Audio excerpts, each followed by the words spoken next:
Welcome to Hall Pass Sessions. This is your all-access Hall Pass to what the legends of the game are talking about. Legends from the Hall of Fame, the PBA, the PWBA, and the best that youth bowling has to offer. Hall Pass Sessions, complete with positive thoughts and a tip or two to help. And of course, legends to host. Now, here's Hall of Famers Carolyn Doran-Ballard and Leanne Hulsenberg. This is Hall Pass Sessions.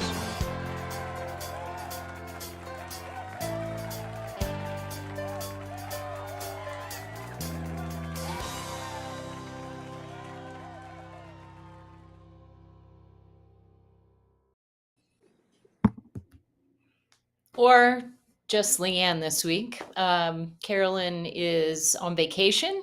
I took a little vacation last week, so she's paying me back this week. And I'm here alone.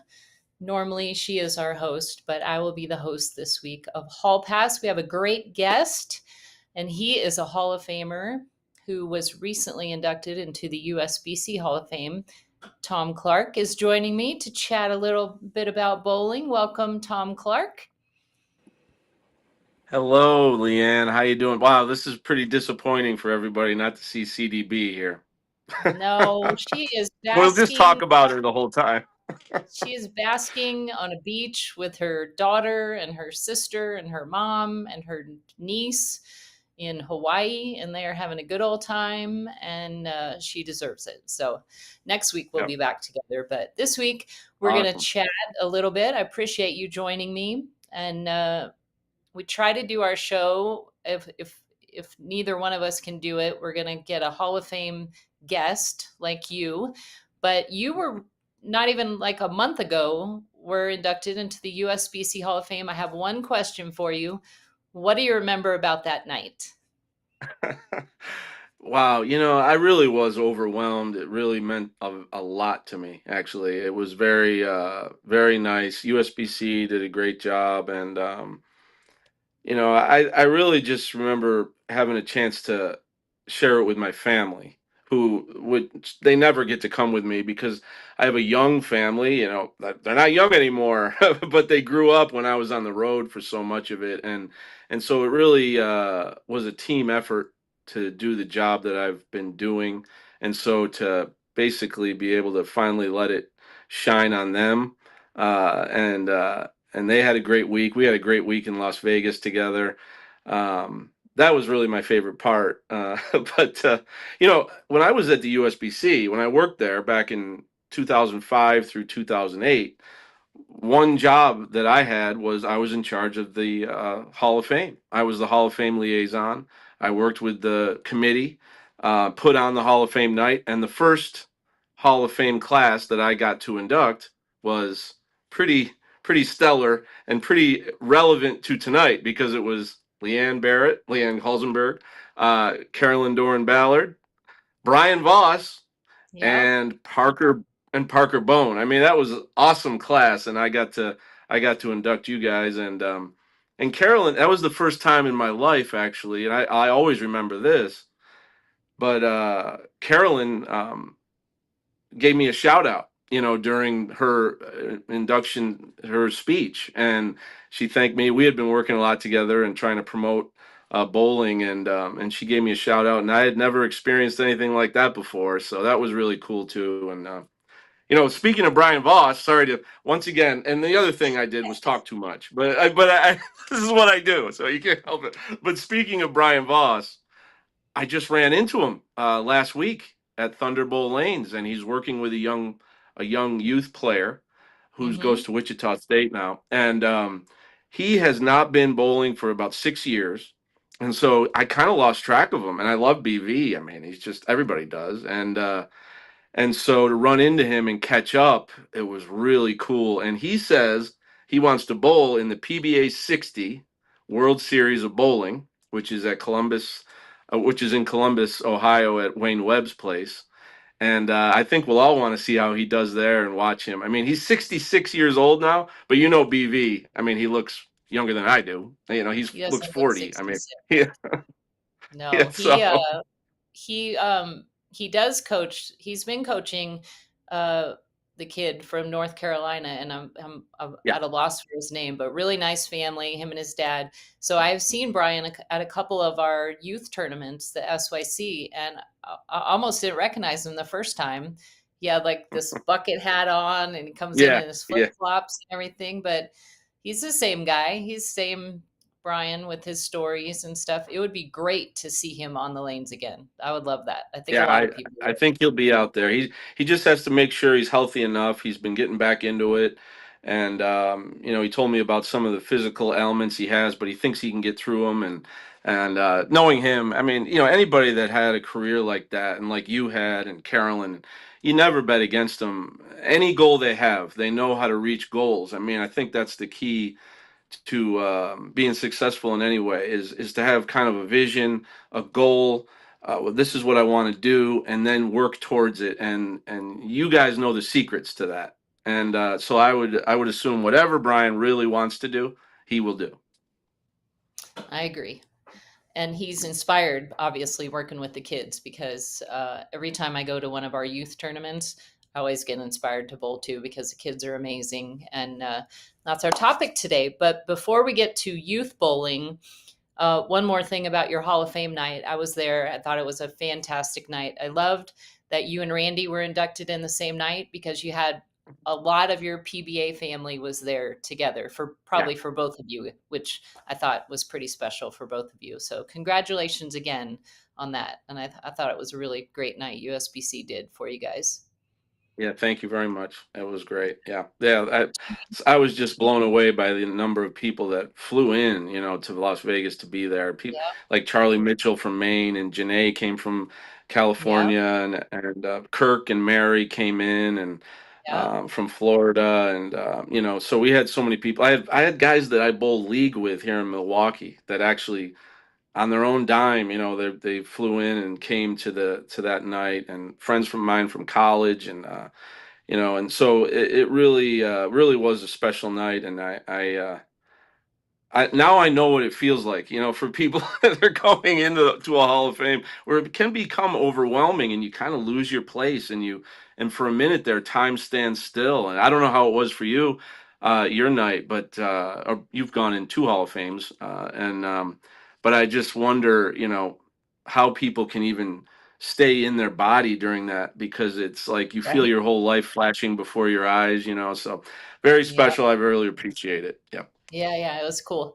Um, we're going to talk PWBA. Have you been following the start of the PWBA season? Of course, I watch every single event on Bowl TV and on CBS. I watch the Queens. I love women's bowling, and yeah, I watch it all. And so I've seen a bunch of different things. They've had a lot of different conditions this year. Some higher scoring, some lower. I really love the scoring pace on the Queen show. It was really exciting to watch. That was an exciting show to see Josie win, and Yeah, but the young player from Malaysia kind of stole the show for me. I was like, wow, who is that? I mean, she was awesome, and she reminded me of some of the kids that we'll probably talk about that I get to see on a regular basis, like a Caitlin Stull or Gianna, or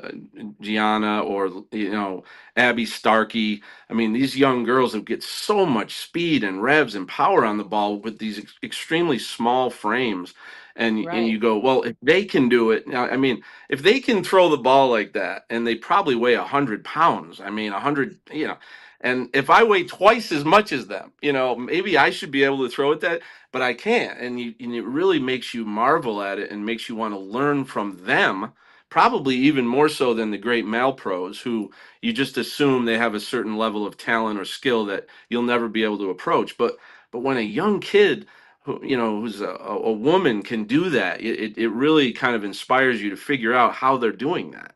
It's right. incredible. Agreed. Agreed. And which kind of goes on the women, uh, the international women is what I kind of wanted to talk about. Yeah.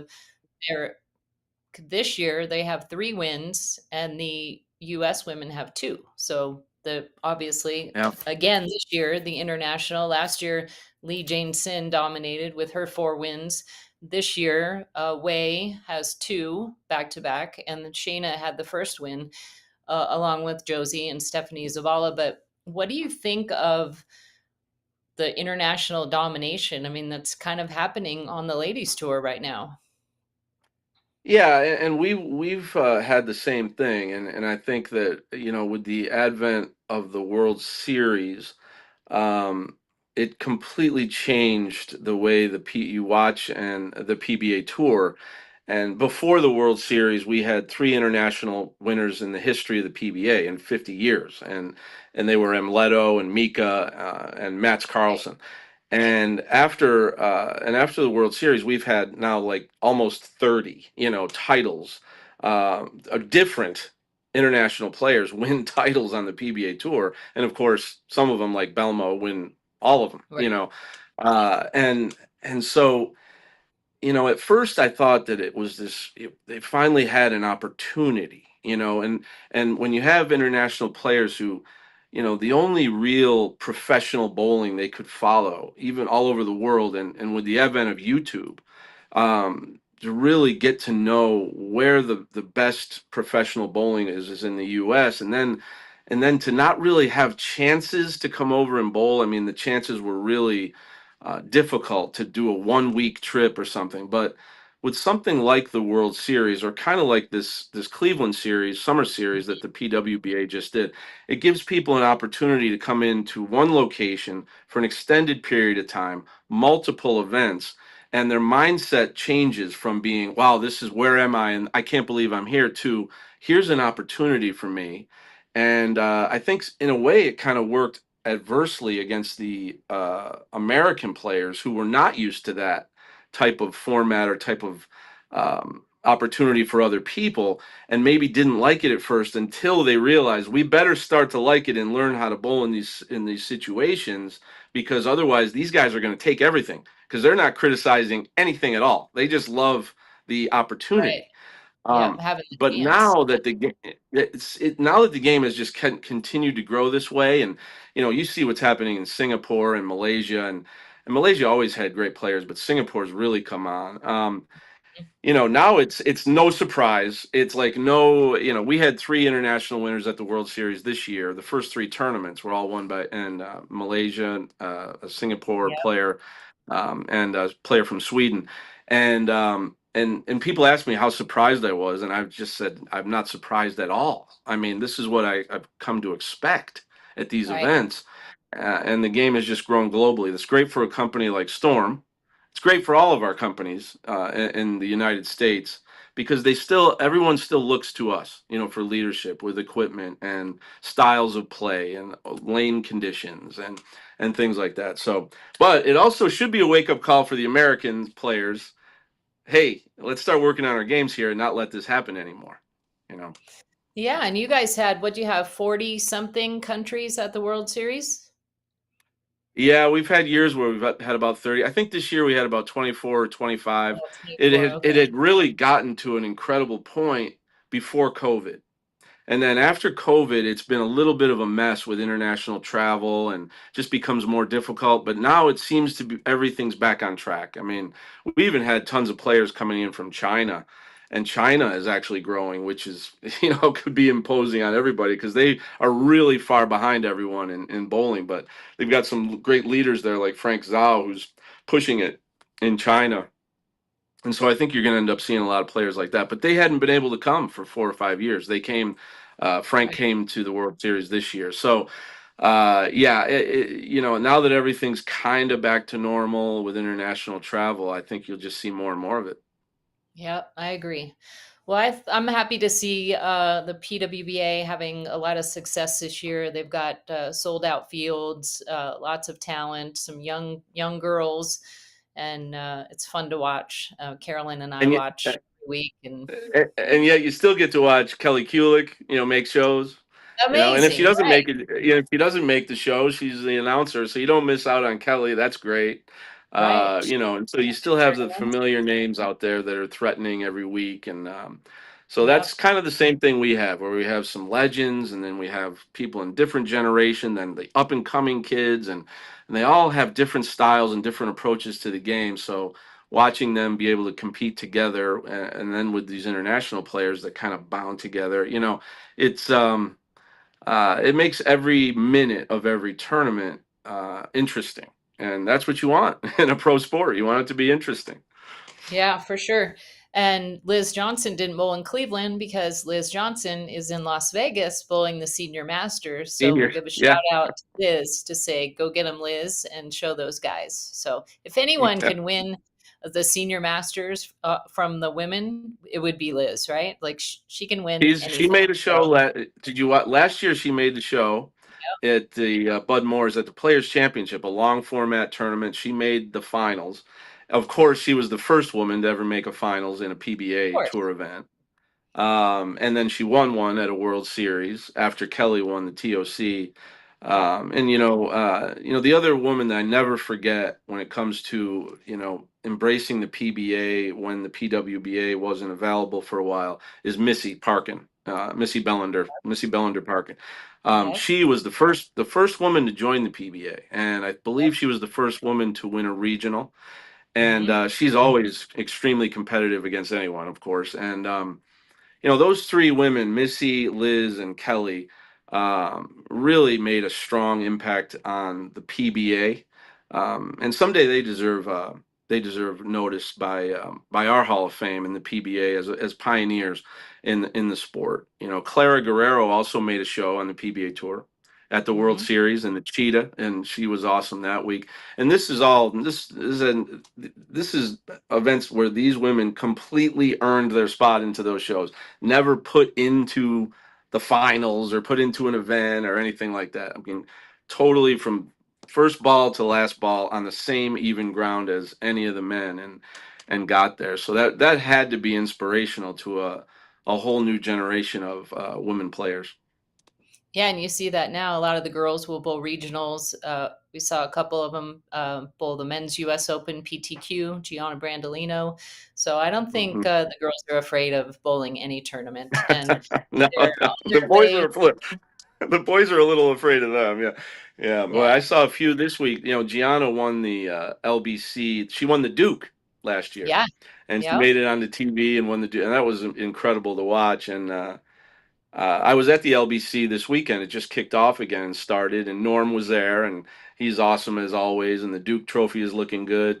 But I saw some really great junior girl bowlers there. That tournament is pretty cool because there's juniors, there's seniors, there's handicap players, men, women, scratch, exempt division. We have 8 divisions, and everybody bowls against people that are like them, and yet they all qualify at the same time together. And seeing some of these kids and how good they can throw the ball, it almost makes me really wonder, like, what are they doing? They know a secret I don't know, and I want to learn it. I don't So know either. So they're keeping it to themselves. But yeah, I the guess. ladies are on their way to Iowa, and then right after Iowa is my favorite tournament, the U.S. Open. So we'll have some more chat when Carolyn comes back about those tournaments, and we're going to take a Nebraska. little break. Yeah, Is that Nebraska. Nebraska? Is that John Lucido? Yeah. Okay. Great. Yep, Great. it's going to be a great U.S. Open at beautiful Sun Valley Lanes, and that is in 2 weeks. So they go to Iowa, and then they go to Nebraska. Um, but we're going to take a break right now and show a little commercial, and then we're going to come back with our topic of the week, which is youth bowling. So more to come. So stay tuned. Great. Barry Kearney of West Hills, California. And there you have our newest champion of the WIBC Queens Tournament. Defeating CK Moore, 204 to Linda Nori, who stormed back from a victory, leading bowling's perfection, a 300 game. Who do you think you are? I am. Too late. Number one. He's the greatest. He's the greatest. For perfection. He does it. Carl tries it again. A 300 game.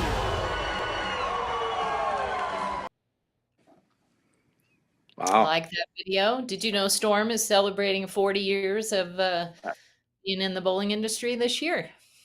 Well, I saw the ad for the High Road 40. Yeah, and that's exciting. That's really cool.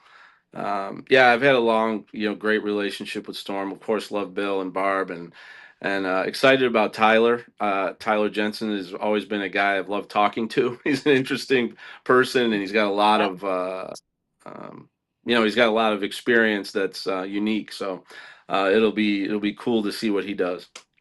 Yeah.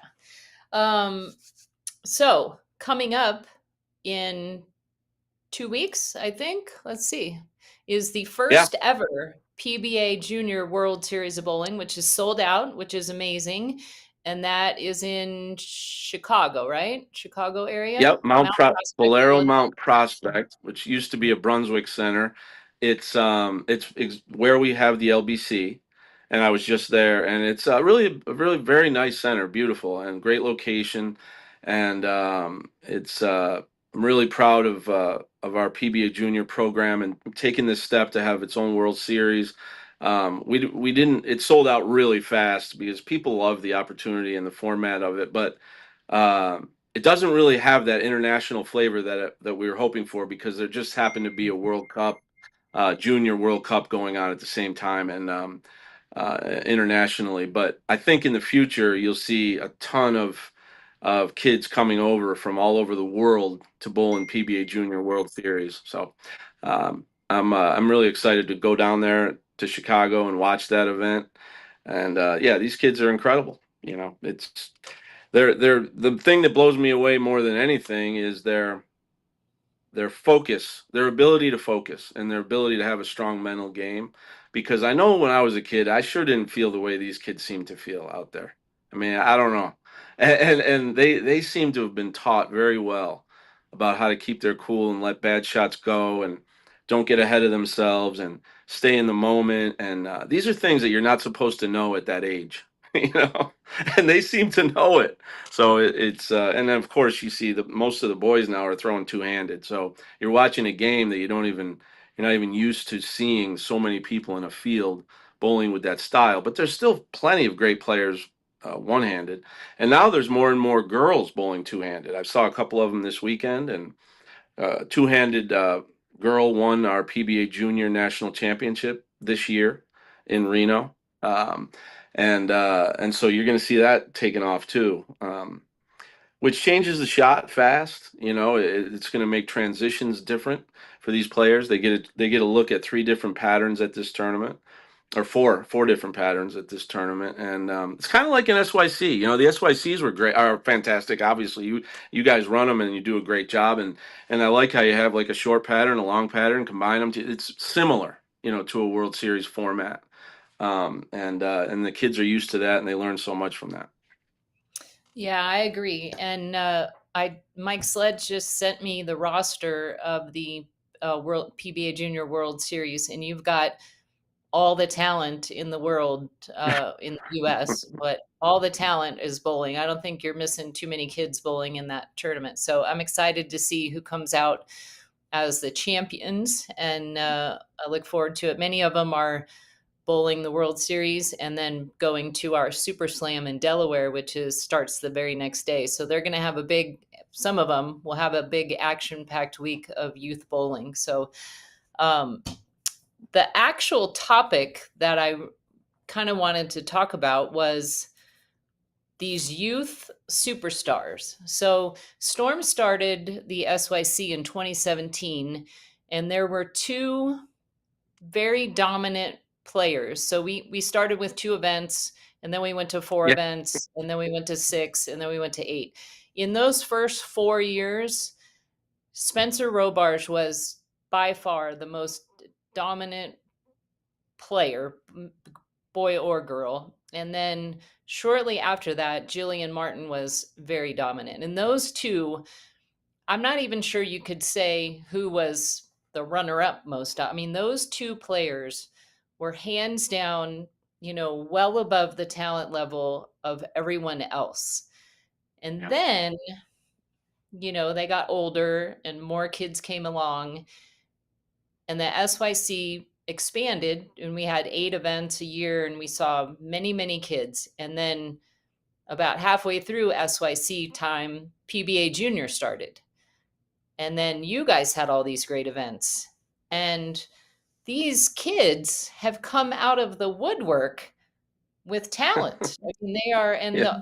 I don't really, the SYCs are great, and I love working them. And we put a lot of time into them, as the PBA does for the kids events. But the one thing I will say about these events are that I really think it has made the kids better just by giving them the opportunity.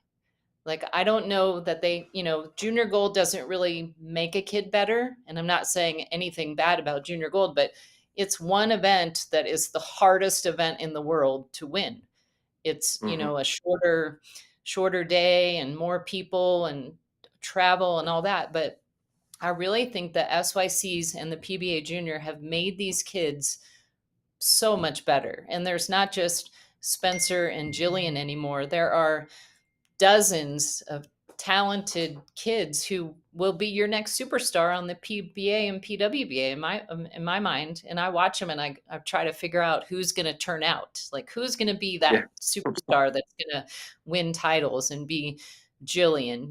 Like Jillian's already won titles. So, and that was no surprise to all of us who have watched her bowling these youth tournaments. And Spencer will be joining the PBA this year. So he's already bought his car. He joined. Yeah. He won the first PBA Junior National Championship. Fittingly, as you said, he dominated everything his whole life. Now he just finally graduated from school, and after being a great All-American in college for Wichita, and now he joined the PBA. And it's that's one thing you learn about these kids, as you've seen, is they grow up fast. they're gone. Like my son, he was bowling all these events, and now he graduated college. I mean, he's done. With that stuff, and it really happens in a blink of an eye. But the other thing to give thanks to, besides the SYC and the PBA Junior, which are great programs, there's a lot of states that have really good youth programs and youth tournaments that are really being run on a much higher level than anything that I ever got to experience as a kid way back in the old days in the 80s. And like in Wisconsin where I live, we have a Wisconsin Youth Bowlers Tour run by a guy named Zach Singer, who now works for the USBC. Fantastic tournament series. I mean, and there's two guys on Wichita now, Braden Malish and Trey Henriksmeyer, great players. They're going to be pro bowlers, and they both came out of that program. And then you have like the JBS, the Junior Bowling Tour, Junior Bowling Scholarship Tour, JBST. Yes, I mean he works very hard to secure these really nice bowling centers, make it affordable for the kids, have really great prize money, smart money available. They only bowl on difficult conditions. They don't bowl on easy conditions, and these kids get used to the idea that it's not supposed to be easy, and they've learned how to make flat conditions easy. So that when they get out there in these big tournaments, and you would think, oh my gosh, they're going to be blown away by this situation. They're more comfortable in those situations than they are in a house shot situation or a smaller tournament or just something that isn't as well organized as the type of events that I've seen. In Illinois, they have a great couple. Deandra's EYT. Great, awesome, awesome. I love going to those events, and they also even have like a flair to them where the kids even learn about the entertaining side of being a great player. So I think we have a lot to thank there too, and of course what it all ends up coming down to is the parents. And these parents have to bring these kids and enter these kids. And once we keep teaching everyone that, hey, if you have fun on the weekends bowling in these tournaments and your kid gets better and better, they're going to help pay for their college education, And so it's the greatest hobby you could ever have is to bowl in these tournaments and win money towards your college education. So, no, I really, you have to be excited about everything that's going on in youth bowling right now. It's very exciting. It's my favorite subject. I grew up in California, and I thought I had a great youth bowling opportunities. It was nothing compared to what these kids have now, but our NorCal program and the bowling center I grew up in, Cloverleaf, We had the best youth program, the best youth director, the most talent. And I was very fortunate. And that's why I feel so, you know, grateful for youth bowling and want to do so much for these kids nowadays. And they have no clue how good they have it with all these opportunities. I mean, Yeah. and I try to tell them that. I go, they're so lucky. But the parents are really the ones who are spending a gazillion dollars, letting them travel. It's more than just bowling. They learn about travel, they learn about navigating the difficulties of travel, the unexpected, and it's life lessons that they're learning. They're making friends across the country, and I totally love it. And I can't wait to see which ones of this era of youth bowling. And you've got, I mean, I could You know seriously name Ernesto. kids. Do you know Ernesto, where? yeah, I have a feeling Ernesto is going to be hard to stop. I mean, this guy and his parents are cool. I really think that this guy is going to be the type where the fans are going to love him.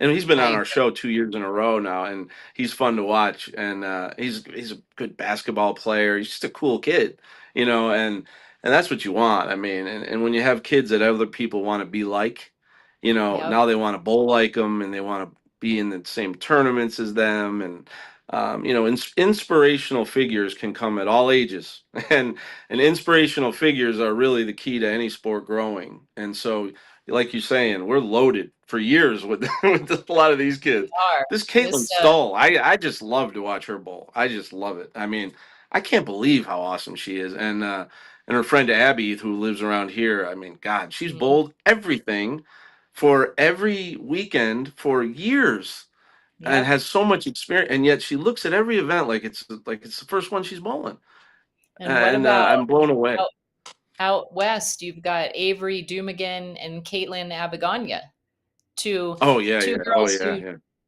because they live out west, they don't often get to all the tournaments like Abby and Stoll and Gianna. But when they, like, Avery Dumigan bowls like regionals all the time and wins, easily. Yeah, Same goes for the boys, the Landon and Landon, Griffin Jordan. Landon, Landon yeah. Jordan, pretty awesome year as a youth on the pro tour. He bowled the World Series this year. He talk about an experience. He was in Reno for 3 weeks. On his you own, I don't, heard. I You'll texted never his forget that. mom. I Yeah, texted his mom and they were like, "Oh yeah, we're flying in." I'm like, "He's doing all that on his own." Like, he has the yeah. reps and stuff, but his parents were not there. So, I mean, Yeah, that right. is I, really I made impressive. sure. Believe me, I was asking. I'm like, where is Landon staying, and who's taking care of him? And Right. he was in great hands because Brett Spangler from Motive, Yep. he Yep. took care of him the whole time, and that was great. But yeah, and he's done great in the U.S. Open the last 2 years, and I've been watching him bowl since he bowled the first PBA Junior in Milwaukee, the first regional championship that we had. I remember it because my son was bowling too, and I remember watching Landon, and he was like 13 at the time, and just an incredible player. And I knew I liked him that day because he he needed to make the next cut or something, and he left a Greek church or something like that, and just the way he was really devastated by it, but not in a immature way. It was in a, how could I make that shot in this situation? And he wanted to make it, and you could tell that his whole being was in that tournament, and he was trying to win it. And he was the youngest kid in the field by years, and and I knew right then. I mean, watch out for this guy, and he's never had a bad tournament since. I mean, he's amazing. Right. So no, we're really lucky to have this pipeline. I feel some pride in it because I feel like they know all the pros, they watch the shows, Mhm. they learn on YouTube. They know all the guys who have great YouTube channels. They have Bowl TV. They're watching bowling all day long, whether it's live or taped. And I learned a lot being around NBA basketball players like Chris Paul for years, and I'd always see him on his phone and be like, "What is he doing?" And then I finally got a little closer to him, and he's always watching basketball. He's watching guys make moves. He's watching taped basketball. He's watching live basketball. He's watching everybody. He told me what he's doing. He's watching every player on the court, watching how these plays develop, watching the point guard. and they are just addicted to their game, and that's what they do because they want to get better, and they watch and get better. And now we have kids that can do that in ways that they never could before, and it's just elevating the game. I agree. And I failed to mention, I like the family aspect of what's happening, like with the Barnes, Chris Barnes and Ryan Barnes having a phenomenal year. And I think soon you're going to see Brandon Bones coming, and he will be probably on the pro tour with as good of a chance to win as any of the young kids as well. And that's pretty cool for like traditional people like me. And I think you're like that, but that's kind of a cool story, I think. Oh, I get emotional when I see these kids. It's amazing. Wes Malott and his son Jordan almost made the finals Yeah. at the doubles this year, and that would, believe me, I'm not supposed to root for things, but I was rooting for them to make that Yeah, show. how could you Yeah, that'd not be root for amazing. such a story, Yeah, right? I mean, those kind of and, stories are the best ones. So, and you have Alyssa. You have Carol. yeah. When you can combine Carolyn and Dell into one person, that person is going to be tough. Well, as long as you take She's the tough. best, as long as you take the best of each of them and not the worst, right?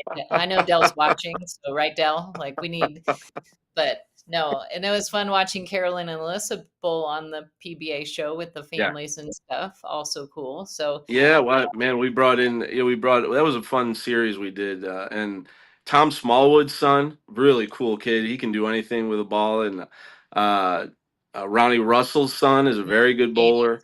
center, yeah. It just depends on how much fun. They got to have fun. Bowling, and for most people, you only have fun if you're winning.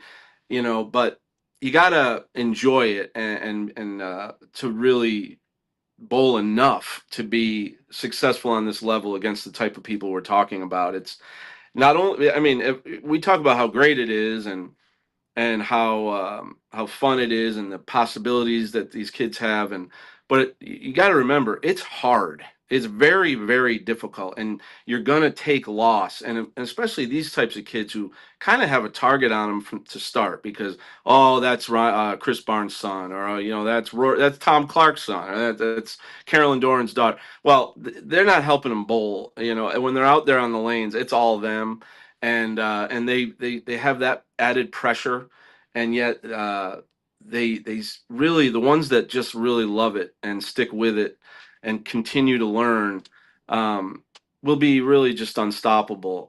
But I mean, for everybody else that's trying out there and coming up short, you just can't give up. And those guys all went through it. Ryan Barnes, for a year he wasn't even on the starting team at Wichita State. Right. And he just kept working and working. And you walk into the ITRC someday down in Dallas, and who's the one person in there throwing balls? Ryan Barnes. Nobody knows it, but he's working on his game all day, all the time. And it's not like, well, you're Chris Barnes' son, so you're good. No, I mean, you have to work. You got to People work have to real work hard to at be it. good at. Yeah, Right. bowling. Bowling's hard. So you mentioned something that I think I wonder about. Storm, we have a youth evolution program which is open to all youth bowlers. It's a free program. And from that program, we have chosen the Storm Junior team. And that has been a select group of kids, a small group that we have a budget for, that who we feel really have what it takes to get to the next level and who have the desire and the heart to do that. And we want to help them.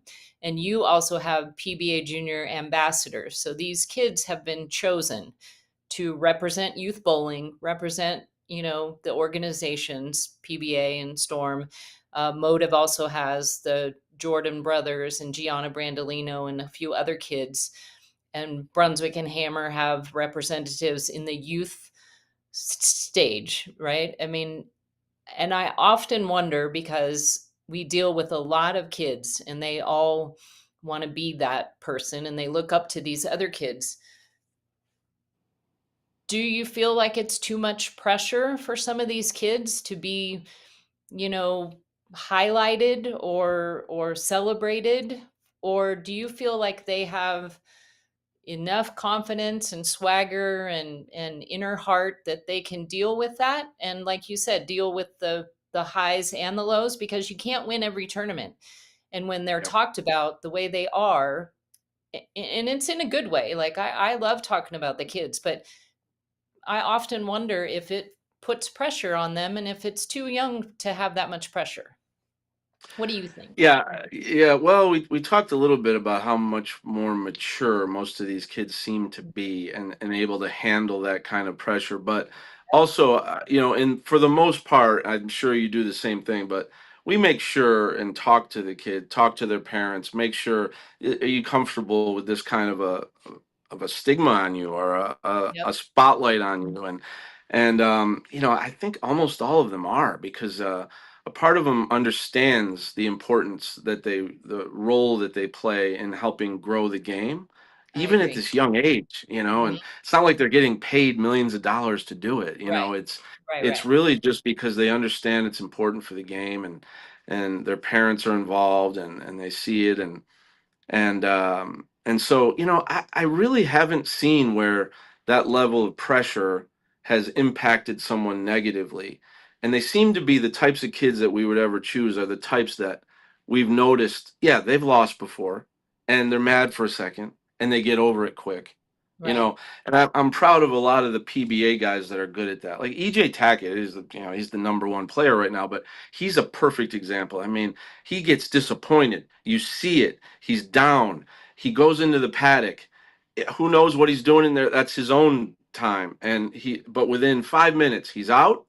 He's got a completely great mood. He'll sign every autograph. He'll be involved with any fan. He'll talk very calmly about whatever's happening. And I like those kinds of role models for these kids.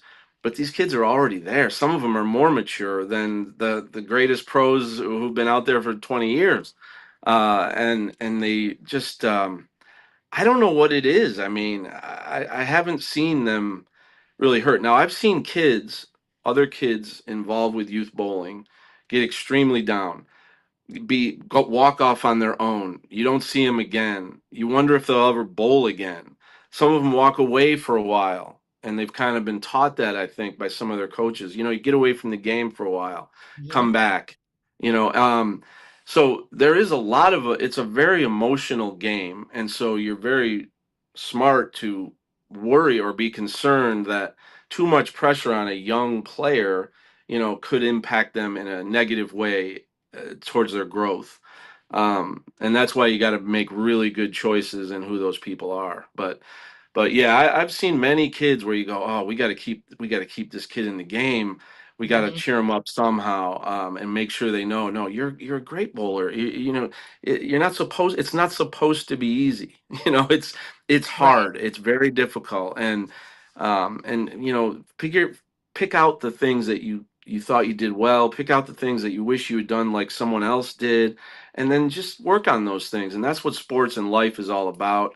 Some of these coaches are so good at teaching people that loss is the most important thing towards winning. And it sounds like a cliche at this point because so many people have figured that out, but it's not a cliche. It's real. It's real. You do something. If it didn't work, then you learn from it. You can't just and then you learn from it and try not to do it again. And that's just growth every single day. So no, I've worried about that a little bit, and we're putting these kids on TV, and they're bowling with professional bowlers the last 3 or 4 years when the PBA Junior shows are on TV, and that's a tough spot. I mean, I can't throw a ball with Norm Duke watching me. I can't. I mean, I can't throw a ball with you watching me. You're watching and judging, you know. No judging. No But judging. I know, So, but that's how you feel though. Did you ever have to bowl in front of like a hero of yours or someone that's hey, that's why established? I never bowled any PBA events because I would be too nervous. Like I was like Yeah. I'm like I can't do that. Like I might have been able to, but I'm like I didn't feel comfortable with it. But going back to the Well, kids, the yeah. PWBA slogan, that they used for a couple years was actually really good. Fearless, bowl fearless. Hmm? You know, if you can teach that, and you see people like Verity bowling PBA events, bowled at the World Series. Um, she's fearless. Yep, agree. And I think the kids are learning from role models like that.